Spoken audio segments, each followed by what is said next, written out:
One devices to that. You planted to build a device that can transmit 2,040 electrodes worth of swanking brain control. Digital one cursors. That's extremely overrated because here when you have that many channels, their new hardware, their new device, their hands works in a monkey.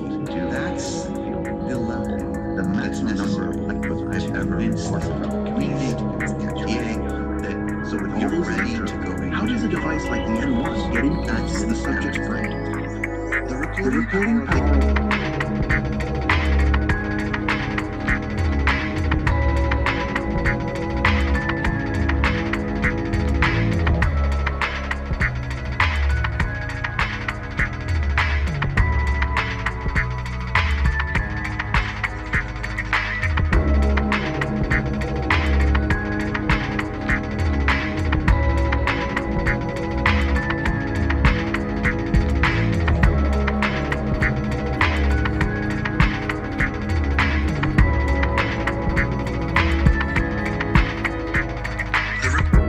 Let's look at a timeline of brain interface breakthroughs over the years.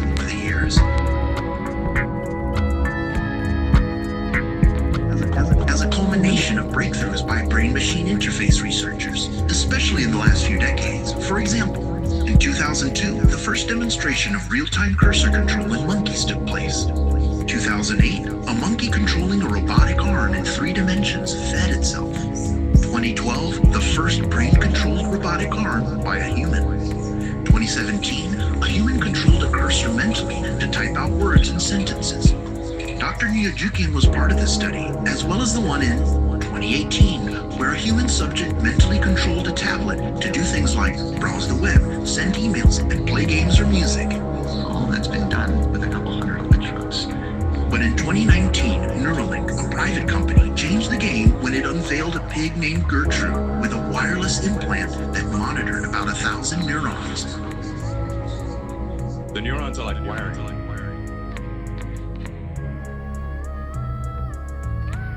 That was a very interesting moment because it signaled to the community that they're serious. They're investing, they're building hardware from scratch, and they're putting it in large animals.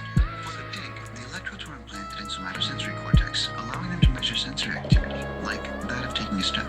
Every time that particular neuron they were listening to fired, you would hear this little pop or click from the audio channel. And so the moment I heard it, right, it's like, oh yeah, they got neurons. You just recognize it instantly. You know what neurons sound like if you've been listening to them for decades. And that's what they were communicating, right? They were telling the field, we've got neurons, pay attention. And overnight, it seemed the industry took notice. Then, in April of 2021, N0+LAND released the so-called Mind Palm video. Pager is the name. It's a rhesus macaque, which is, the type of monkey that is very commonly used in this field. Implanted with droplets. That path is damaged. Then the neural signals, those signals from the brain, aren't going to get down to move muscles. But in many cases, the signals.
Those signals from the brain aren't going to get down to move the muscles. But in many cases, the signals are still present in the brain. They're just not getting out.